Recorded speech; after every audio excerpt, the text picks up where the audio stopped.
Shalom, selamat siang Bapak Ibu Saudara yang dikasihi Tuhan Yesus. Saya akan membacakan satu ayat firman Tuhan yang tertulis dalam Roma 6 ayat 12. Demikian bunyi firman Tuhan. Sebab itu hendaklah dosa jangan berkuasa lagi di dalam tubuhmu yang fana, supaya kamu jangan lagi menuruti keinginannya.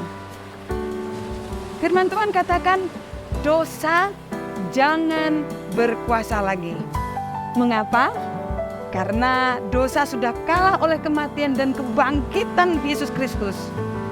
Dosa tidak lagi punya kuasa atas kehidupan orang percaya, kecuali orang itu menyerahkan dirinya, membiarkan dosa menguasai seluruh anggota tubuhnya. Maka dari itu, Rasul Paulus mendorong jemaat di kota Roma agar terus hidup bagi Allah. Yang pertama, agar mereka tidak membiarkan dosa menguasai hidup mereka. Agar mereka bertindak hati-hati, tidak memberi kesempatan kepada dosa, dan tidak memegang kendali atas hidup mereka. Bahkan dalam Roma 6 ayat 6 dikatakan, supaya mereka tidak lagi menghambakan diri kepada dosa.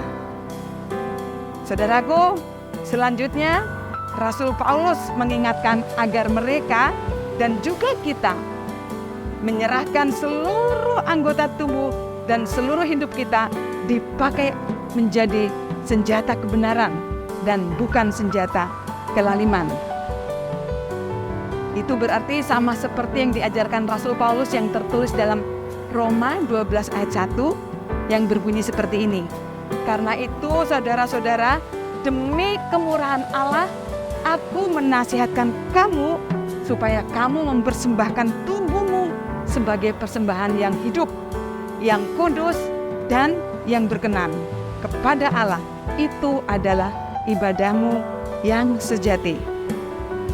Seruan bagi kita agar kita mempersembahkan tubuh kita bagi Allah sebagai wujud dari ibadah yang sejati. Dalam terjemahan lain dikatakan sebagai wujud ibadah yang layak, yang pantas bagi Tuhan yang kita sembah di dalam Yesus. Karena itu saudaraku, dalam perenungan hari ini saya mengajak kita semua untuk mengawasi diri kita masing-masing. Dosa bekerja begitu rapi dan bisa bekerja dari hal-hal yang tampak sepele dalam kehidupan kita sehari-hari. Misalnya dari kebutuhan istirahat yang bisa menjadi kemalasan ketika membiarkan kita dikuasai dosa. Dan hal lainnya lagi, misalnya dari kebutuhan makan, minum yang bisa menjadi urusan, kesukaan, bahkan kecanduan yang tidak mudah untuk dihentikan. Bahkan dari kebutuhan finansial, seksual, hiburan, dan masih banyak lagi yang dikerjakan dosa secara rapi dan menjebak kehidupan anak-anak Tuhan.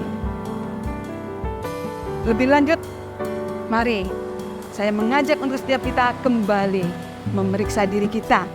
Apakah kita sedang menyerahkan anggota-anggota tubuh kita, pikiran kita, dan panca indera kita untuk melayani dosa?